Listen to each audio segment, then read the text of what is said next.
Hey, what's up everybody? Today I'm going to be installing the Extreme Rate Rise4 remap kit onto my new PS5 controller. My model number is BDM-040. The kit that I got was actually made for the 030. I guess the 040 kit isn't released yet. Luckily, the 030 works pretty good with the new model. If you have any questions, go ahead and drop them down in the comments and I'll do my best to get to each one of you guys. Thanks for stopping by. Hope you all enjoy. Let's get it.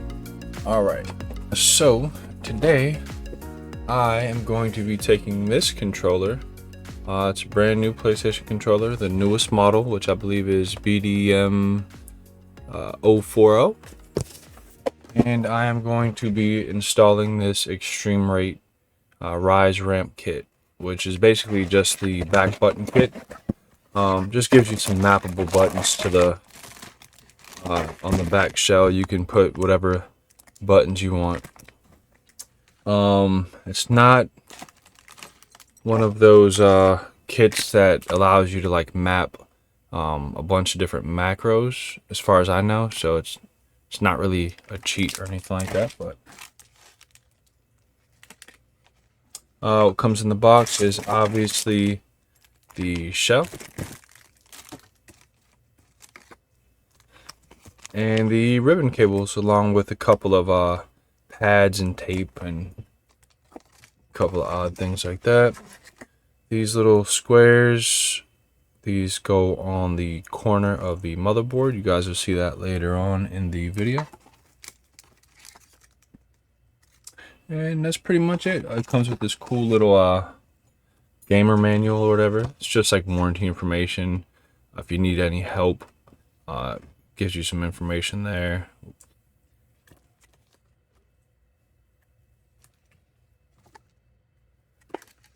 And then these little pins right here will be for the securing of the back buttons.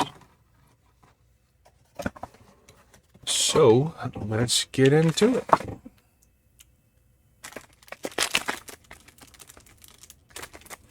Comes with a little screwdriver and pry tool. I'm actually not going to use this one. I've got my own already that I'm going to use.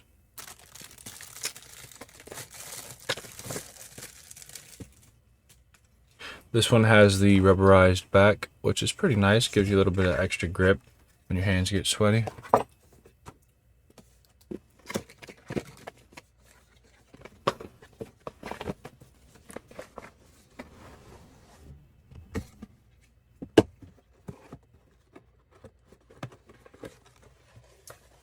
I wish Sony included a charger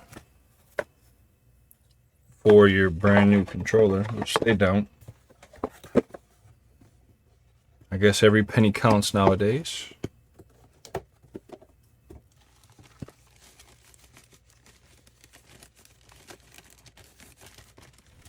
This is a beautiful controller by itself, even without the kit on the back, I must admit.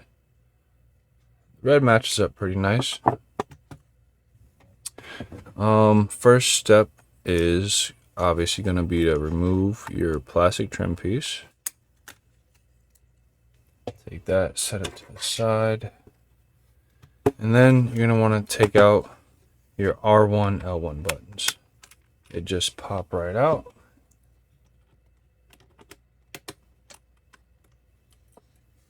And then there's a couple of screws here, and then also two more on the bottom. Once we get these out, the controller pretty much comes apart. We will have to use that pry tool again though. I want to take the pry tool, just go along the edge on both sides, obviously. Also, there's a couple little clips right here. Sometimes they don't come off too easy, so you'll just have to take your pry tool, stick it underneath and pop it up. And then these corners too sometimes are a little difficult.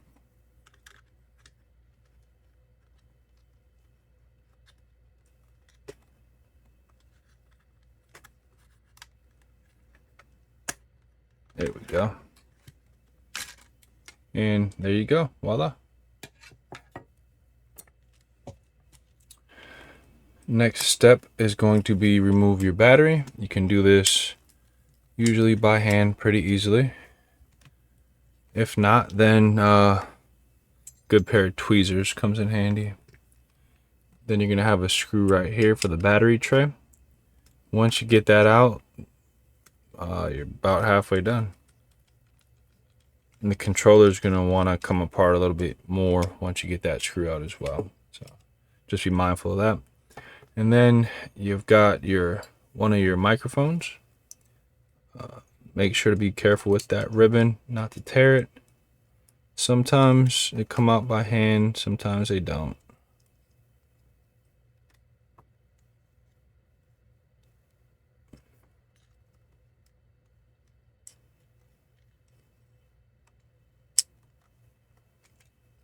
Once you get that out, go ahead and take that tray off. Make sure that you get that ribbon out before you try to take the tray off, otherwise you can tear it. You got another one for your front mic right here. Pop that bad boy out by hand. And then you got your R2, L2 trigger connectors, which are going to be these. And then your touchpad connector. This one's easy to forget, so just be mindful of that. And then once you get all the ribbons out, you can go ahead and pop your motherboard up. If you were installing the button kit, the clicky kit, then you would be taking out a couple more screws. It looks like they are here and here. Once you get those out, the front shell will separate from the rest of the assembly. The ribbon that comes with the new kit, you're going to want to set it right in here so it contacts your board there, and that's what gives you your input control.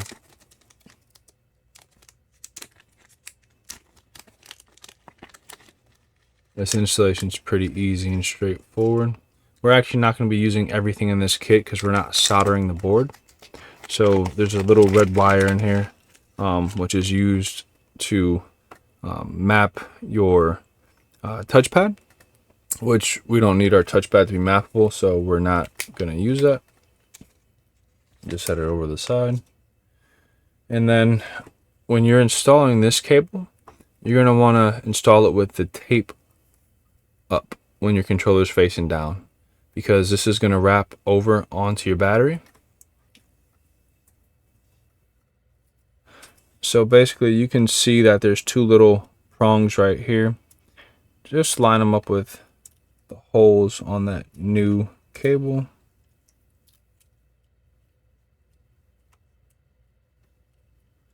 You're going to want to make sure that it's seated all the way down once you push it through.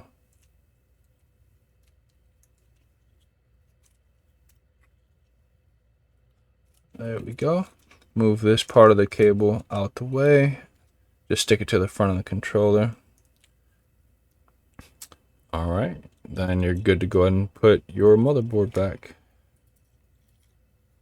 Just be mindful of the ribbons for the trigger assemblies because they're pretty easy to get caught up in there. Also, the microphone cable for the front microphone. You're gonna want to make sure to pull that through as well so it's not caught up behind that motherboard.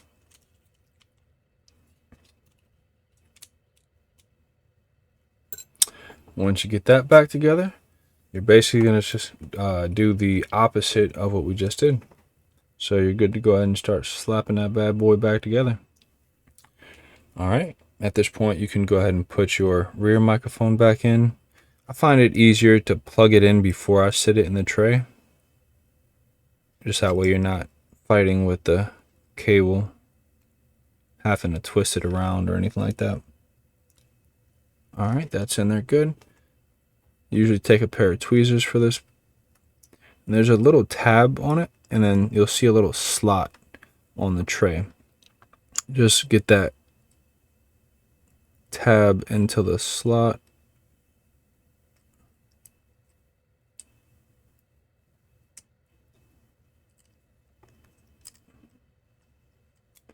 This part can be a little tricky sometimes, just because it's such a small thing to work with.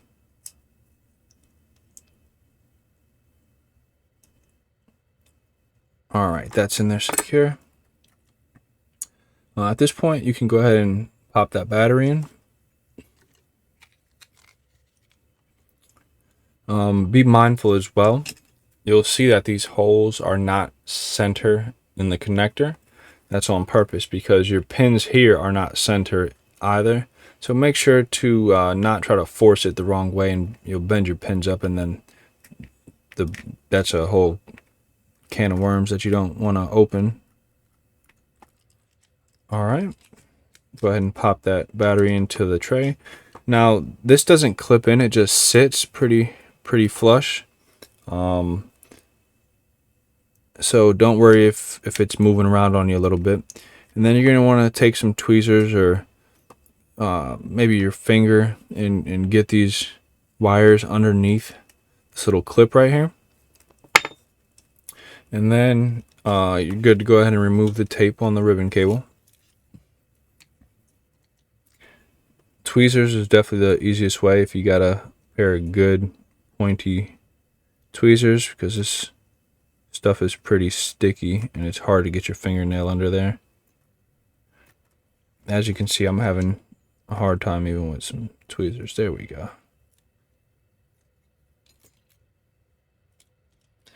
And then this just sticks right to the battery.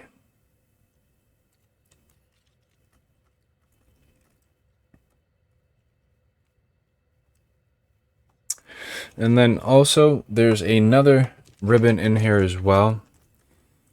This one is for mapping your joysticks, the clicks. You can also map those to whatever you want, but you do have to install this cable. It solders in. There's some points on the motherboard where it solders. Today we're not going to be doing that either, because I don't really care about mapping the analogs on this controller. So you can just stick that back in the bag. And then at this point, you're good to go ahead and start reassembling. You can go ahead and get that shell. Now, don't put the shell back on all the way yet. You're good to go ahead and just stick it on there for now. Set that to the side. These are really good quality. They're all metal. The only plastic piece is the bracket that screws on, or that screws onto the back of this controller. It's the only piece that's plastic. Everything else is metal. In the same bag that your cables came in, you'll find a little board.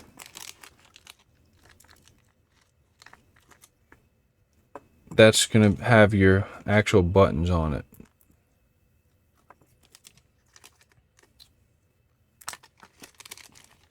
Now there are a couple other little pads in here, little styrofoam pads. These are to reduce the clickiness. Some people find it annoying, I guess, so the pads are nice to have if you choose to use them, but we're not going to use them. We like the clickiness. Alright, so in the little bag that your screwdriver and pry tool come in, there's a bunch of screws and pins as well. We are going to need those to assemble this part.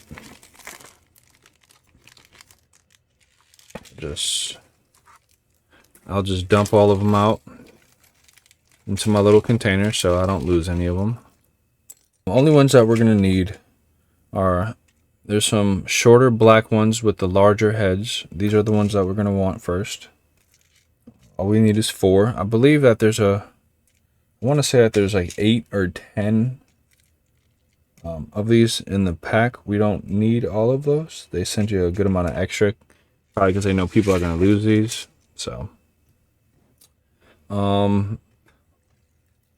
we can go ahead and secure the bracket to the back of the controller.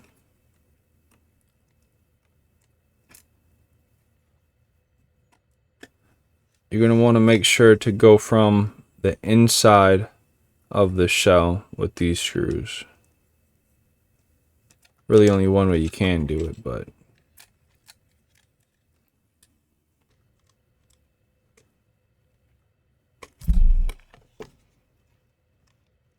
alright, flip it over and make sure that you're lined up after you get that first screw in. Looks like we are good. Go ahead and put that on my magnetic screwdriver. Alright, that looks good. At this point, we can go ahead and get our outside back buttons in. This is where we're going to need those little pins right here. These little long smooth pins.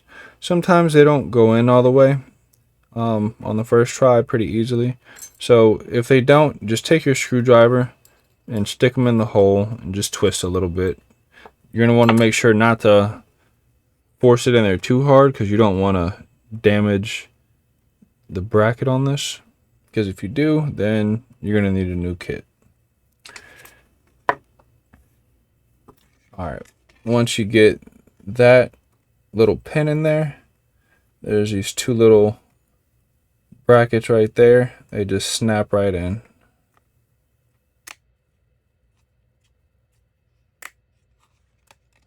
There we go. That's one side. Then you're going to do the same with the other side.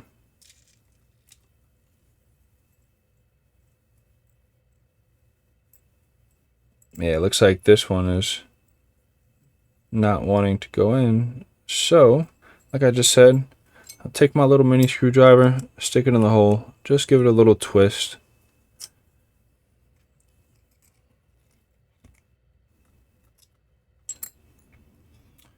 Then it should slide right in pretty easily.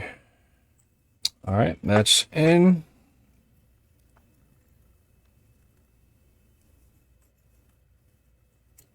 Alright, now once you take this part out, be careful because these little buttons like to fall out on the back. So just be mindful of that when you're flipping it over. And then don't forget about this little back button right here. This is going to be the button that you use to actually map your buttons. And then you can only put this in one way. There's a little tab on the top of the button. It lines up perfectly here inside of the shell. Alright, just set that over to the side for a second. Now you can install this little plastic piece. This is going to have your red light indicator on it. It slides in from the top. It has these two little prongs here that line up with the holes on the actual plastic piece. Just stick that in there, line it up. Once you get those pins lined up with the holes, just push that bad boy down and you are good to go. So now this is where you can go ahead and slide that ribbon cable through the back of the shell. You're not going to want to tie anything down yet or secure anything yet with the shell because we have to install our actual board. There's a little flip tab right here on the connector for it. Make sure that that's up, and then you're going to want to slide your ribbon cable in there.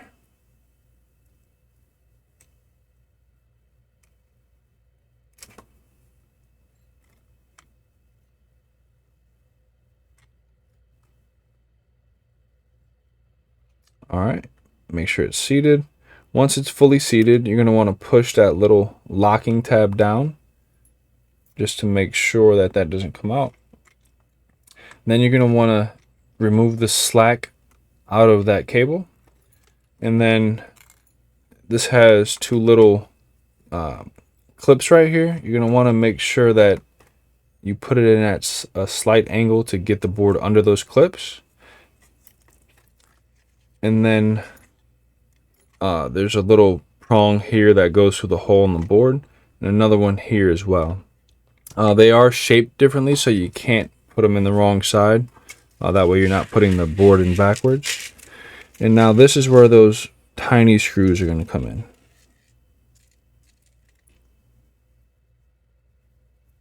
You'll notice them because they'll be smaller than all the other ones.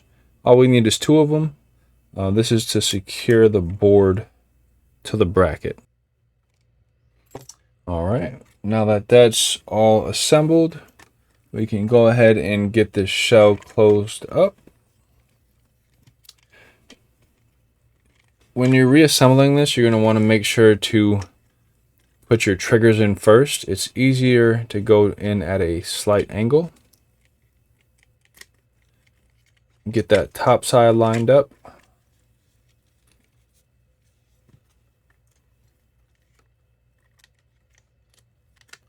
And then once the top is lined up, you can go ahead and close that shell up.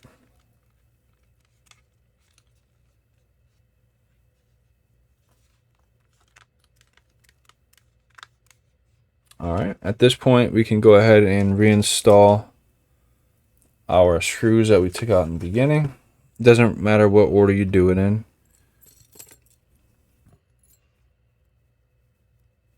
I have found that it makes it a little bit easier to do the bottom first, so that way it's not trying to open up and separate on you. And again, I know I keep saying it, but none of these screws have to be super tight. You're going to want to make sure that they're just barely snug, because if you over tighten them, then you're cracking your shell and you gotta get a new shell, or deal with a gap in your controller, which is extremely annoying. If you know, you know. For all my ragers out there.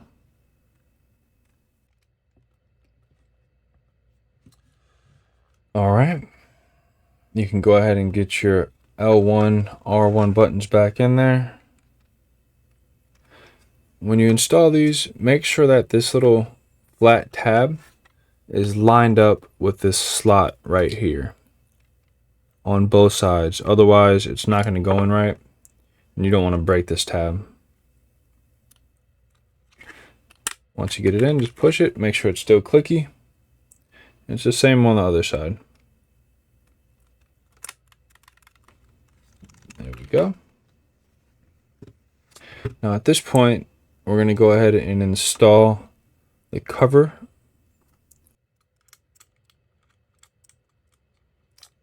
And then the easiest way is to go at an angle. Try to get the top of the assembly in first, and then you sandwich it all together.